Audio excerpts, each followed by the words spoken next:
நண்பர்களே, இட்லி ஒரு கொத்து ஊற்றி வச்சுட்டேன். குக்கரில் பருப்பு போட்டுட்டேன். பார்த்தீங்களா, குக்கரில் பருப்பு போட்டுட்டேன். ரேஷன் அரிசியில் தான் நான் போட்டேன். ரேஷன் அரிசியில் வந்து பச்சரிசி கம்மியாக போட்டுட்டு புழுங்கல் அரிசி கொஞ்சம் ஜாஸ்தியாக போட்டேன். வாங்க எப்படி இருக்குது பாருங்க. என்ன சூப்பராக இருக்கும்.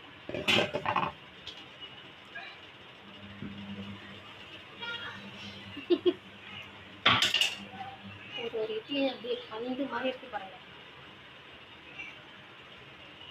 இது என்ன தெரியுமா ஓட்டை?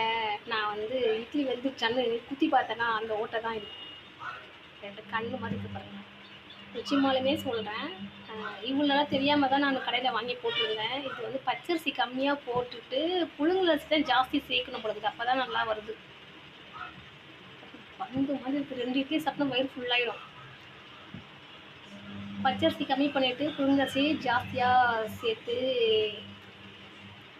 இட்லி செஞ்சு சாப்பிட்டு பாருங்க. ஓகேவா?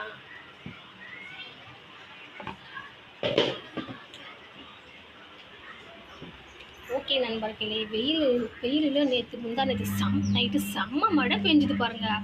நான் படுத்ததே 10 மணிக்கு. மழை எதுவும் வரல. படுத்துட்டு திடீர்னு ஏசி போட்டு படுத்தா ஏசி சத்தம் சலசலசன்னு ஒரு சத்தம் கேட்டுச்சுன்னா ஏசி அப்படி கேட்குது. என்னடா இது அப்படின்னு சொல்லிட்டு ஜன்னல் திறந்து பார்த்தா மழை, செம்ம மழை பாருங்க.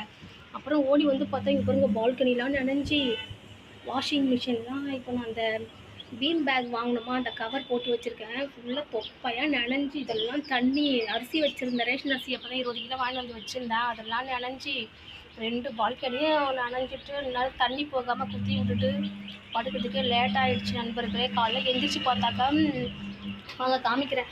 காலைல எந்திரிச்சு பார்த்தா வீட்டு வாசலெல்லாம் ஃபுல்லாக தண்ணி. ஏன்னு பார்த்தீங்கன்னா இந்த ஜன்னல் வந்து க்ளோஸ் பண்ணாமல் அப்படியே விட்டுட்டு இருக்கோம் போல இருக்குது. பார்த்தீங்களா, தெரியுதா? இதை வந்து க்ளோஸ் பண்ணாமையே விட்டுட்டோம் போல இருக்குது. படுக்கும் போது மொத்த மாடியும் இந்த சாரெல்லாம் உள்ளே அடித்து இந்த வாசல் ஃபுல்லாக தண்ணி நின்று காலம்புற நேற்று 2 பக்கெட் தண்ணி எடுத்து வெளியில் ஊற்றிட்டு அப்புறம் தொடச்சி கோலம் போட்ட நண்பர்களே.